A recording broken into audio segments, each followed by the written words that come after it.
Hey friends, I'm Samantha Rolone and welcome back to my channel, Shekinah Glory Homemaker. I love to share how to cook from scratch, how to preserve food, and how to add beauty to your home with simple DIY projects. Today, I want to talk to you guys about buttermilk. Did you know that there's two kinds of buttermilk and they're not interchangeable? They don't do the same thing. The first kind is what you get after you've made your own butter. It's the liquid leftover afterwards. And this is great for replacing water in bread or using for biscuits and pancakes, but it's not cultured. This is cultured buttermilk, which means it's fermented. And you probably know by now fermented foods are awesome for your gut. They help with digestion and so many other things.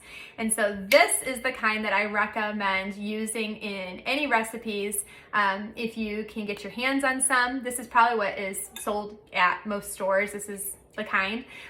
So you can use that or you can make your own. And guess what? I'm going to show you how to do that today. There are two ways that you can make it.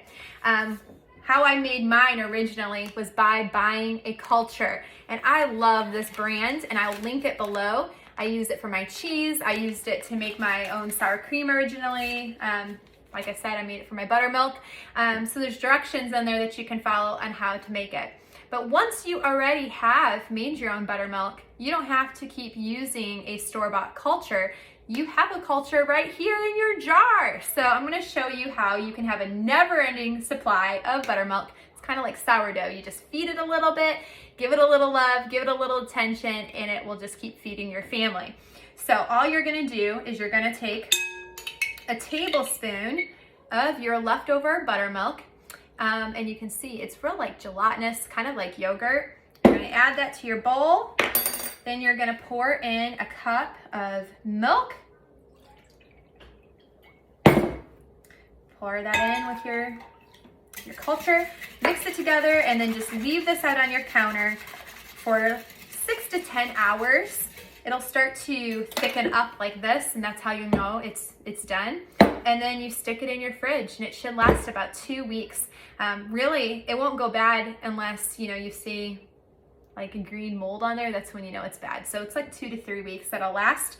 If you don't have an immediate need for it and you don't want to get rid of your culture, just pour it into some ice cube trays and freeze it.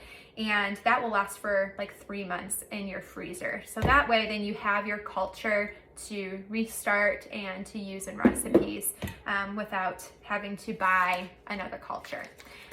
So if you found this video helpful, I hope you'll consider subscribing to my channel. I'm a new channel, and so if you can share this video, that would help me a lot, and I would appreciate it. But give it a thumbs up if it was helpful to you, and come back for more content like this. Bye, friends.